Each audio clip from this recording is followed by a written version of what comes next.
Graça, ação de Deus, de amor que nós não merecemos, e paz a que só podemos encontrar nele, né? Então, graça e paz é o meu desejo a partir daquilo que Deus disponibiliza através da sua ação permanente em nossas vidas. Sempre tenho falado que a vida é tudo sobre Jesus e a gente procura com muita responsabilidade teológica, responsabilidade no cuidado, responsabilidade nas ações, porque nós queremos ser parecidos com Jesus e sermos de fato, de verdade, uma comunidade saudável, uma comunidade que se ama, que se perdoa, que caminha junto, né? Estamos felizes com a presença de todos e de todas aqui. Minha alegria por esse momento celebrativo da vida, 6 anos de muita história, né? A Thaís falou um pouco dessa história no ID, né? Na primeira aula com a turma ali. E hoje eu finalizei com eles. Vão estar em casa, inclusive. Quinta-feira, se a Júnia está aí, não sei. Quinta-feira eles vão estar em casa, né? Eu sempre faço isso.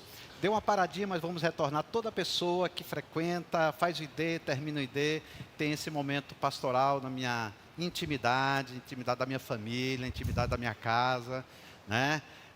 Não precisa levar nada, né? Porque lá é água e pão, né?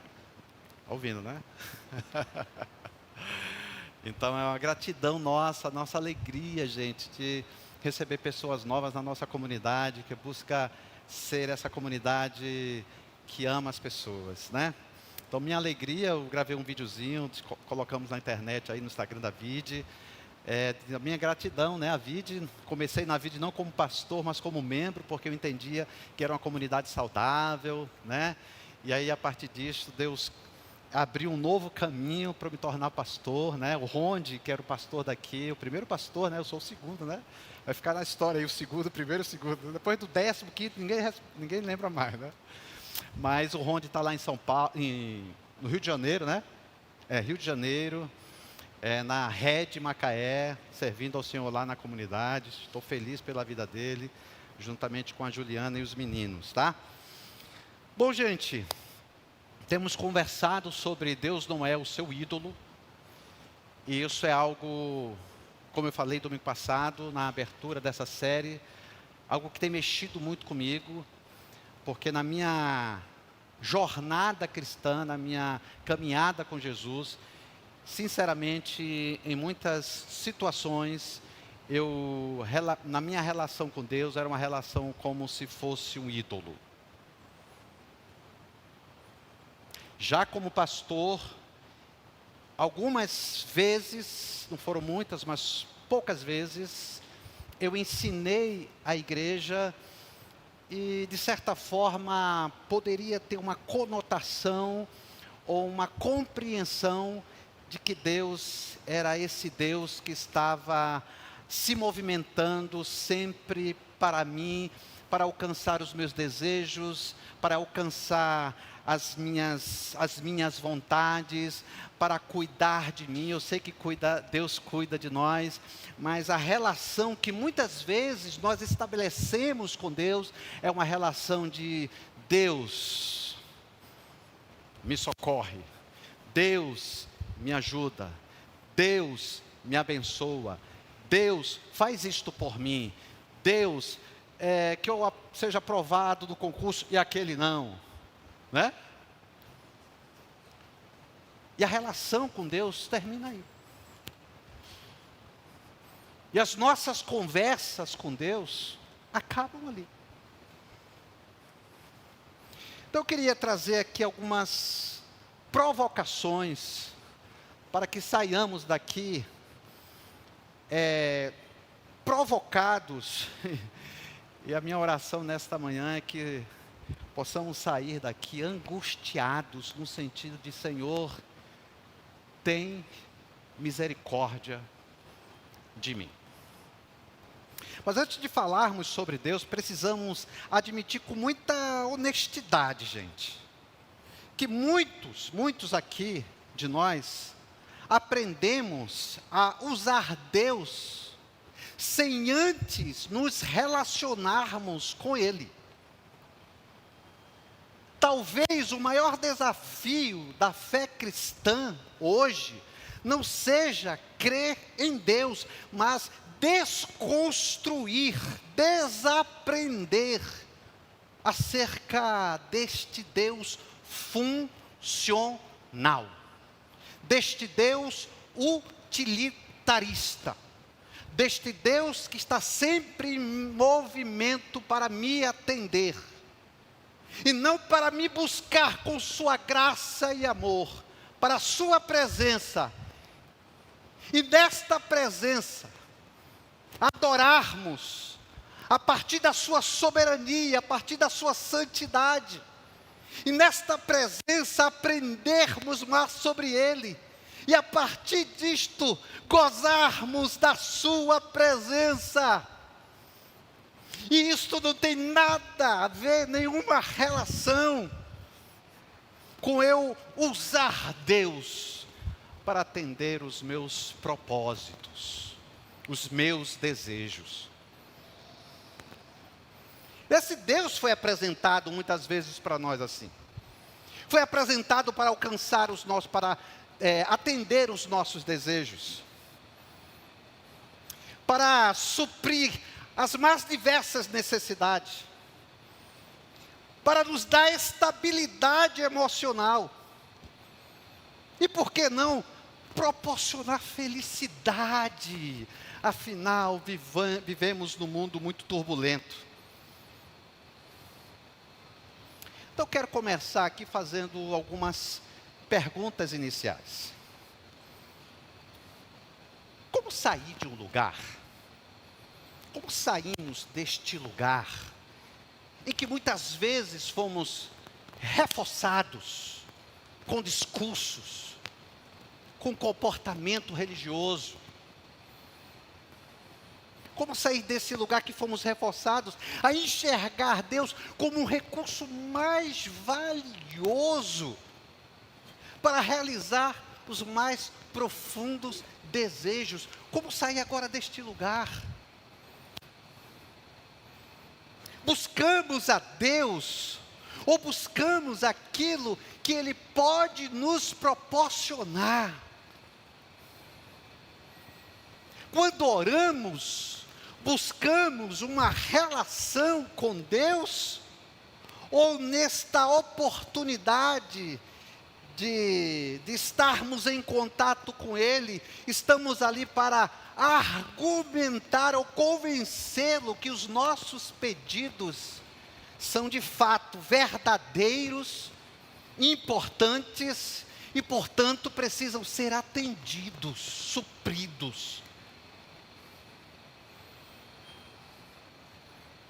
Se Deus começasse a negar aquilo que a gente pede,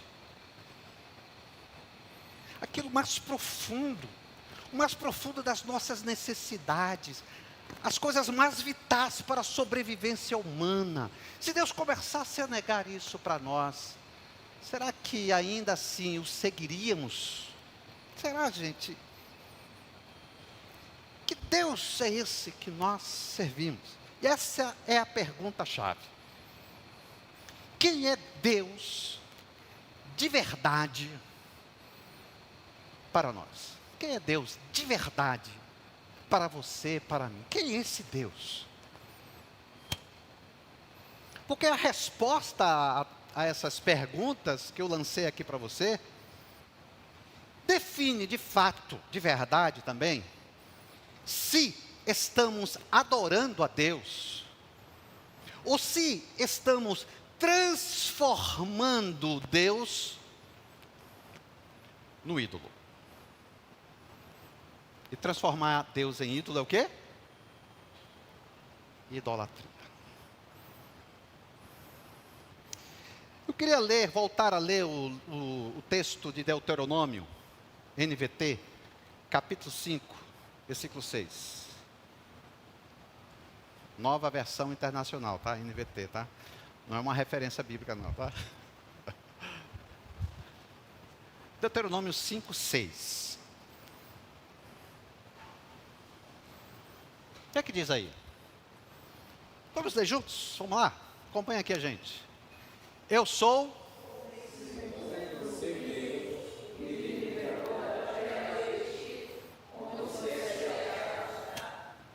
Vocês percebem uma coisa aí?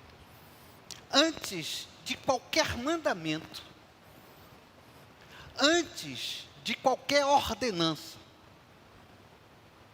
antes de qualquer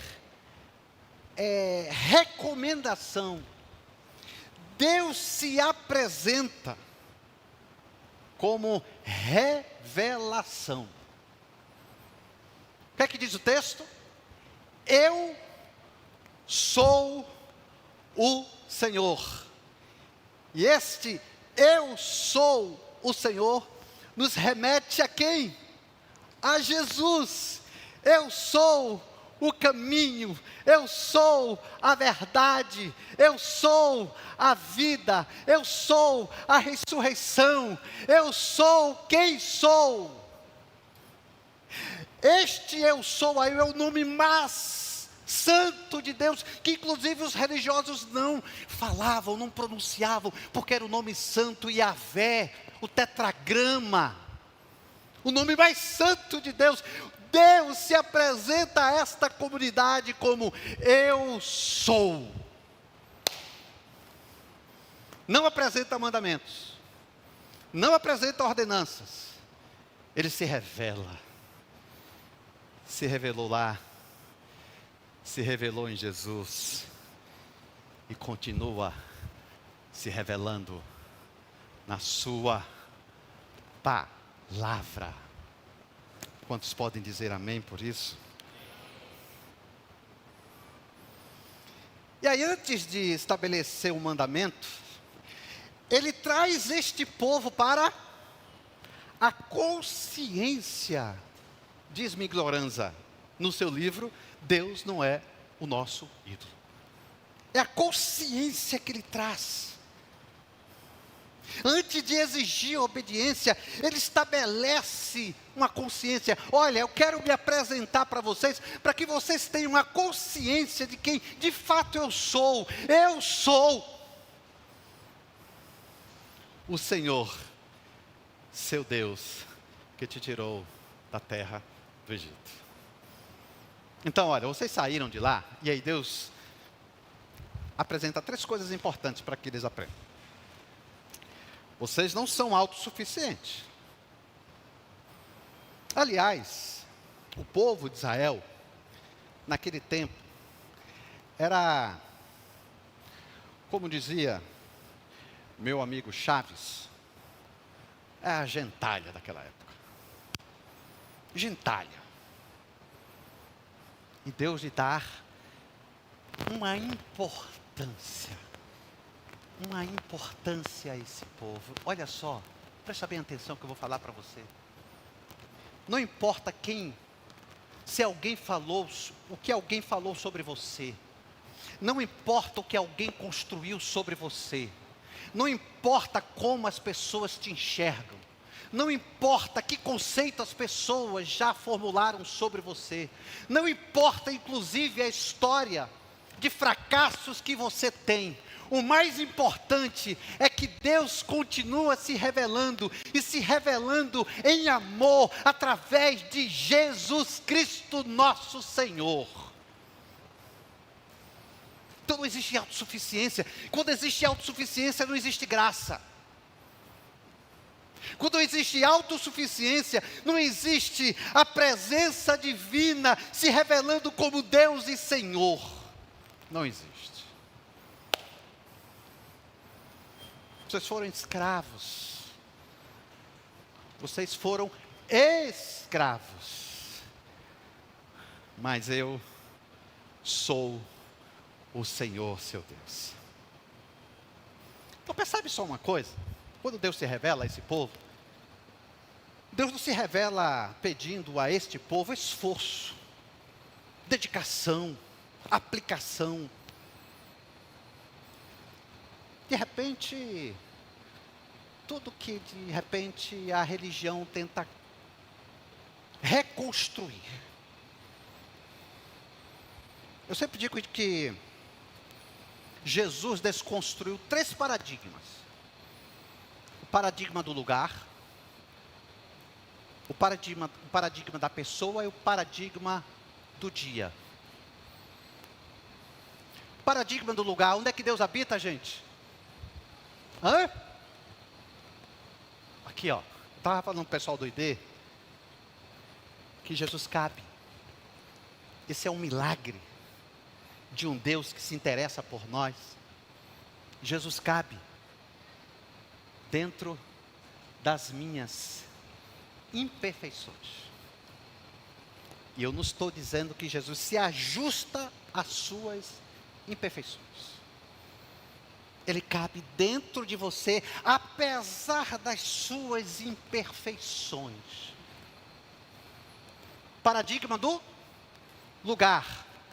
Paradigma do templo, do lugar. É templo. Onde Deus habita? No templo? Não, do lugar. O lugar é aqui. O paradigma da pessoa, quem é? O sacerdote? É aquele pastor que tem uma oração poderosa. E nem venha comigo e fala: pastor, eu estou vindo com o Senhor, porque o Senhor tem uma oração poderosa. Porque a oração poderosa é quem? A oração do justo. Essa é a oração poderosa. Não existe pessoa. Eu sou o caminho. Quem é a pessoa? Jesus. E o paradigma do dia é o domingo? Ah, então olha, eu vou separar o domingo para adorar a Deus. Que bom, cara. Fantástico isso. Você está aqui com a gente, eu estou aqui todos os domingos. Muito raro eu não estar aqui com você. E quando eu estou aqui, eu estou pregando. Porque é o único momento que eu tenho contato com a minha comunidade. É o lugar? É o dia? Não. É a pessoa? Não. É o dia? Também não. Todos os dias são dias para dedicarmos as nossas vidas ao Deus que se interessa mais por nós do que nós por nós mesmos. Então a Bíblia começa com esforço. Porque os esforços é coisa da religião, inclusive da religião pagã, que para eu ter o benefício dos deuses, eu teria que me esforçar, dedicar a ele alguma coisa, para que ele pudesse me atender os meus pedidos. O esforço humano foi quebrado na cruz, por Jesus. Então não existe nenhuma coisa sequer que possamos fazer, realizar, por mais nobre que seja, por mais válido que seja, que possa capturar o olhar de Deus para nós. Uau! Olha só, vamos abençoar o Valmir, porque o Valmir, poxa, fez hoje algo extraordinário em favor de alguém. Então a graça não responde à capacidade humana, não responde. Mas à necessidade humana. E aqui surge uma pergunta que pode nos confrontar hoje também. A nossa fé começa com a consciência. Consciência de quê? Deus é Deus. E se Ele é Deus, Ele pode mexer em qualquer área da minha vida. Se Ele é Deus, Ele pode cancelar todos os meus pedidos. Se é Deus, Ele pode mudar o rumo da minha vida. Se é Deus, Ele continua sendo Deus. E eu continuo sendo, como diz o apóstolo Paulo, escravo. Vou chegar lá. Então Deus não resgata esse povo por vontade, esforço desse povo. Então, onde começa a idolatria disso tudo? A idolatria começa, gente, quando esquecemos quem Deus é e passamos a negociar com Ele. Nós distanciamos daquilo que Deus é, nos afastamos daquilo que Deus é, porque muitas vezes não queremos fazer descobertas acerca de Deus, ou não temos a intenção, ou não temos até mesmo, não fomos ensinados a fazer descobertas acerca de Deus. E aí, recebemos um Deus distorcido, muito distante do Deus que a Bíblia revela, que a Bíblia ensina. E isto é idolatria. Portanto, nessa jornada religiosa nossa, o que é que acontece? Não há busca por relacionamento. Não buscamos muitas vezes Deus para que a gente possa se relacionar com Ele, mas para atender os nossos pedidos. Mas olha só, como eu falei para vocês, Paulo, nas suas diversas cartas, ele se apresenta como Paulo, apóstolo, escravo de Jesus Cristo. E isto não é opressão. Mas o que seria isso então? Isso seria o destronamento do eu, das minhas vontades, dos meus desejos, das minhas intenções. Não é que Deus vai tratar você como escravo, como homem servil. Não, Deus não nos trata assim. Inclusive, Ele nos chama, na sua palavra, de amigos. Amigos. Deus olha para nós e diz assim: esses são os meus amigos. Por isso que eu digo que o reino de Deus é um reino de amigos. Mas Paulo, quando fala sobre isso, quando ele diz que ele é escravo de Jesus Cristo, ele diz que ele está abrindo mão do controle na relação com Ele. Ser escravo, se sentir escravo de Jesus Cristo na relação com Ele, é destronar o meu eu e abrir mão do controle da minha vida. Como seria abrir controle da minha vida?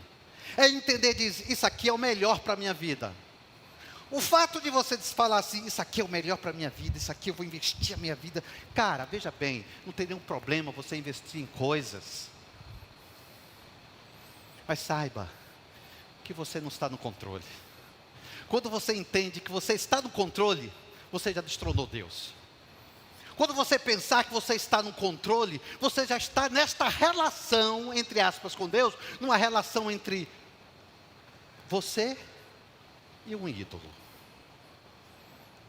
Paul Tillich, que inclusive vai dizer, um teólogo muito conhecido, ele vai dizer o seguinte, que a relação que precisamos estabelecer com Deus é uma relação em que Deus é a minha necessidade última. O que seria isso? Por exemplo, aqui tem as coisas, aqui tem Deus, aqui tem eu e aqui tem Deus. Então, essas coisas aqui, se elas não forem atendidas, se elas não forem supridas, se elas não forem importantes, mesmo assim a ideia última, a minha necessidade vital para a vida é Deus. E essas coisas aqui podem nada acontecer na minha vida, mas a minha fé, a minha esperança, o meu amor, a minha relação, isso aqui não é quebrado, não é violado, não é questionado, não. Deus é a minha necessidade última, e nada que aconteça aqui, qualquer coisa que possa acontecer aqui, não vai destronar da minha concepção de Deus. Mas tratamos isso aqui, as coisas, como ideia última, e Deus como um recurso para alcançar os meus desejos. Isso é idolatria. Deus é apenas mais um recurso, e um recurso muito valioso, muito importante. E se Deus não atende isto aqui, não é isso aqui que vai ser questionado, é Deus que vai ser questionado. Essa relação se chama idolatria. Quantas vezes eu fiz isso? Algumas vezes. Quantas vezes você fez isso? Talvez algumas vezes. Parafraseando Agostinho, ele disse que o pecado não é necessariamente amar uma inverdade, mas é amar uma verdade transformada, maculada pela inverdade. Então Paulo não está falando sobre essa concepção de escravo que você tem, cara. De não compreender o seu Senhor. Agora eu queria ir para o Salmo 46, já caminhando aqui para o final. Salmo 46. É interessante esse salmo. Esse salmo fala de catástrofes. Esse salmo não nasce de um contexto de tranquilidade, de paz, de harmonia, de serenidade, mas no contexto de catástrofes naturais, conflitos humanos, instabilidade política, ameaças inevitáveis. Olha o que diz o texto: Deus é o nosso refúgio e nossa força, sempre pronto a nos socorrer em tempos de aflição. Portanto, não temeremos quando vierem o quê? Terremotos, e montes desabarem no mar, que o oceano estrondeie, espumeje, que os montes estremeçam enquanto as águas se elevam. Um rio e seus canais alegram a cidade de nosso Deus, o santo lugar do Altíssimo. Agora vai para o verso 10.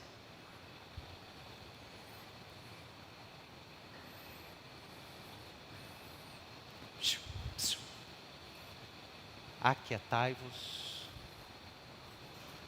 e sabei que eu sou Deus.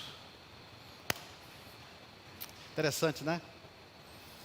Quando estamos diante de uma catástrofe, de um conflito terrível, de uma situação inesperada até, quando o casamento não está dando mais certo, quando a família está toda desestruturada, quando você chega de manhã para o trabalho e recebe lá o seu aviso de rescisão,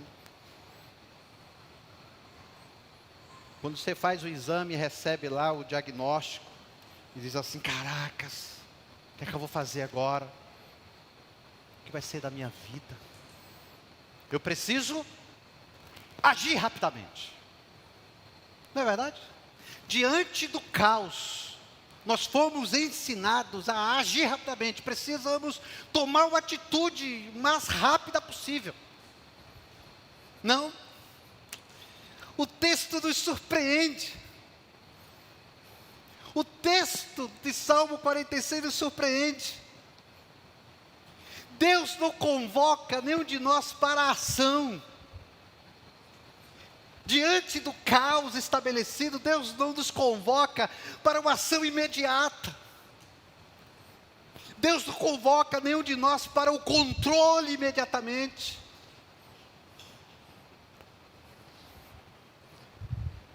Deus nos convoca para nos aquietarmos.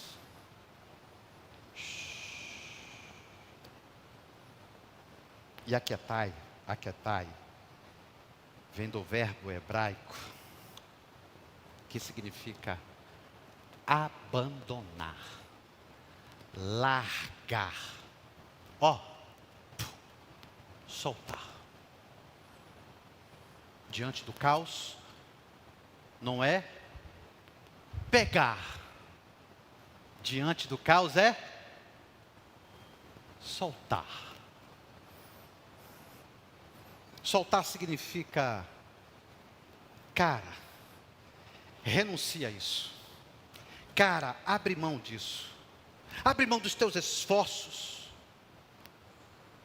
abre mão dos teus métodos, que isso te levaram ainda mais para sofrer, ainda mais para gastar os pedaços, os micros pedaços da tua energia. É isso que Deus fala no momento do caos.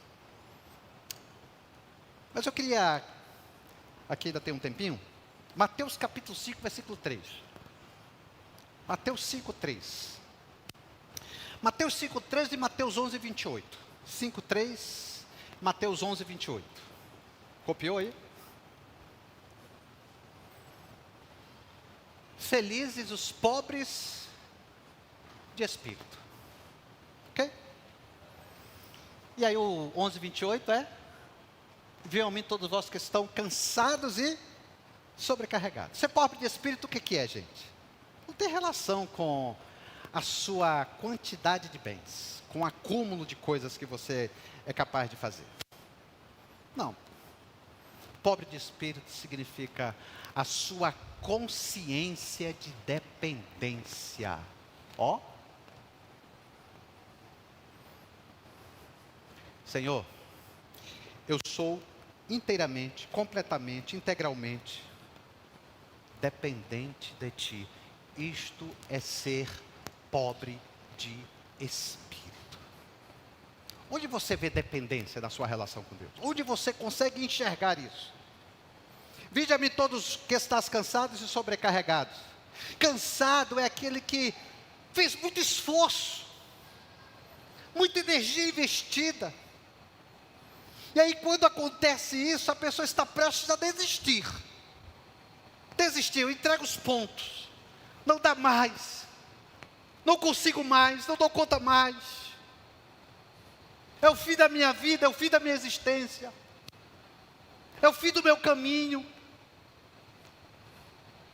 O cansado e sobrecarregado aqui, gente, é aquele que diz assim: Senhor, eu sou dependente de Ti, como diz a Tua palavra, sem mim nada podeis fazer, disse Jesus.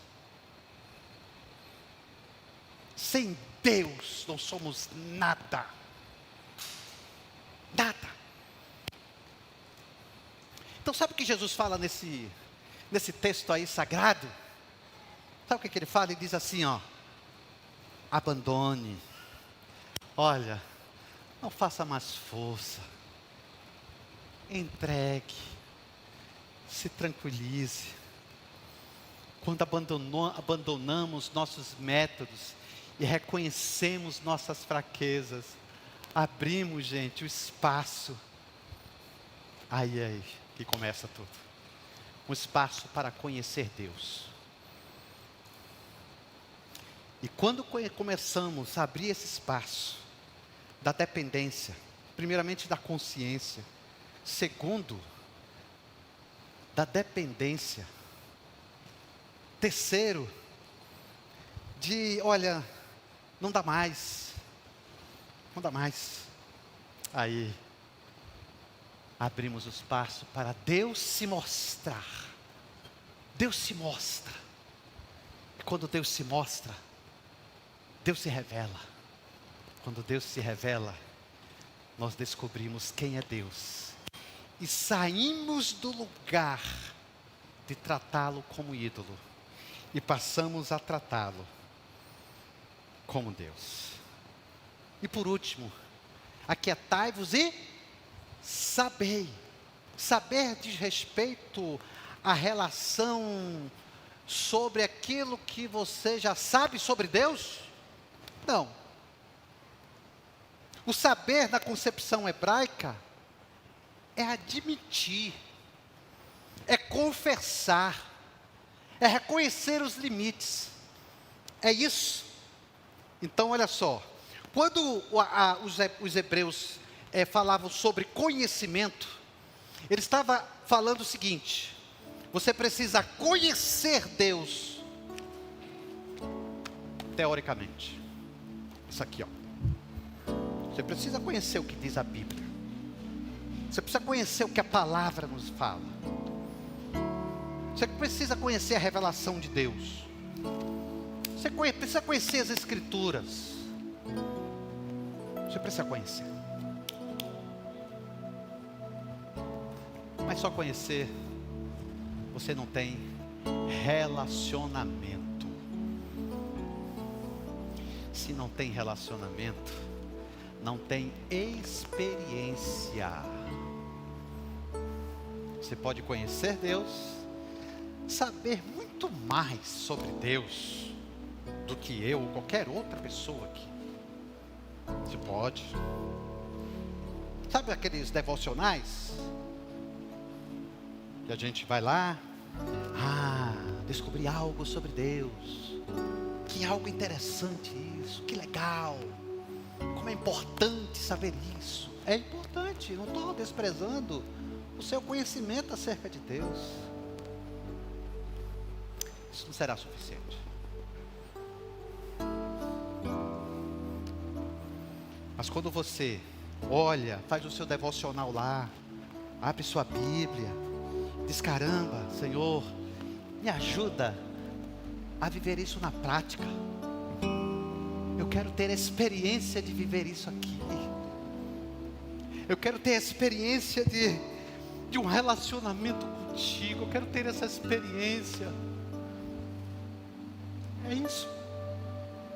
É isso que nós precisamos, gente. Dinheiro no bolso, é bom, né? A gente ir ali, comprar um almoço, jantar fora, tomar um sorvete. É legal isso. Me lembrei quando eu estava namorando, a Júlia não está aqui não, né? Tem uma expressão no Nordeste, como eu sou pernambucano, tem uma expressão no Nordeste que é pobre, pobre de maré descido. Já ouviram isso, né? Eu era pobre, pobre de maré descido. Eu estava namorando. Eu era ousado ainda. Para namorar sem grana, velho, é difícil, né? E aí eu fui para casa da minha namorada e disse: bora tomar um sorvete? Aí eu disse: bora. Se eu comprasse o sorvete, eu não tinha um dinheiro de ônibus, nem meu, nem dela. Aí eu fui, eu quero um cara de fé. Aí eu fui tomar o sorvete com ela. Quando ela voltou, vamos pegar o ônibus naquela parada? Não, meu amor, vamos aqui na João Paulo, a gente vai caminhando, e vai conversando, e vai nutrindo o nosso relacionamento. Aí ela disse: é legal mesmo, vamos fazer isso. E para voltar para minha casa? Mais alguns quilômetros. Sabe aquela propaganda, que eu não sou desse tempo? Acho que o Leandro é desse tempo. Não sei o que, quantos quilômetros, descansa um pouquinho, mas é do HSBC essa. Tu lembra, né? 19 quilômetros, descansa um pouquinho, 19 quilômetros, descansa um pouquinho. Foi mais ou menos isso. Gente, é relacionamento que a gente precisa. Não estou anulando o conhecimento, a importância de conhecermos Deus. Aqui a gente conhece sobre Deus. É muito bom crescer com vocês, né? Eu sempre cresço quando eu ensino aqui. Eu sempre cresço quando eu vou no ID, nos pequenos grupos. Eu sempre cresço, eu sempre aprendo alguma coisa. Mas isso não vai sustentar a nossa fé. Isso não vai sustentar a nossa caminhada cristã. Não vai. Mas é você aplicar isso na relação com Deus. E sabe o que Agostinho fala para a gente encerrar? Só podemos amar verdadeiramente aquilo que conhecemos. Só podemos amar verdadeiramente alguém quando nós conhecemos. E conhecer, na concepção bíblica, é intimidade. Tem uma música do Jorge Camargo que diz: eu não quero só te conhecer de ouvir falar. Saber não é o bastante. viver é muito mais. Vamos ficar em pé?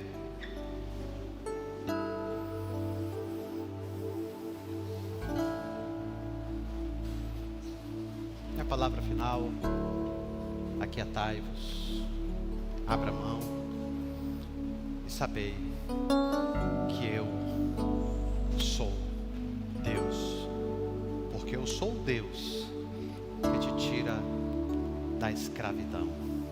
Eu sou o Senhor. Deus não é o Senhor meu, porque não é propriedade minha. Deus é Senhor nosso, porque vivemos numa dimensão de reino de Deus, na construção de uma comunidade saudável. Ó Deus, somos gratos a Ti. O que Tu já fizeste naquela cruz por meio de Jesus é suficiente para nós. Não precisamos de absolutamente mais nada. Precisamos aprender mais de Ti. Senhor, por Tua infinita graça e misericórdia, nos convoca, nos chama, Senhor, todos os dias, para nos relacionarmos contigo, Senhor. Todos os dias nos convoca, porque ainda o nosso coração ainda é duro, o nosso coração ainda está inclinado para tanta coisa que nos afastam de Ti. Nos convoca. Não queremos mais frequentar, habitar em lugares em que a Tua pessoa foi totalmente distorcida. Nós queremos adorar apenas a Ti. Tu és o nosso Deus, Tu és o nosso Senhor, Tu és a habitação que a nossa alma necessita, e mais absolutamente nada. Deus, estamos aqui, queremos ser escravos de Ti. Obrigado, obrigado, obrigado, Jesus. Obrigado, Senhor.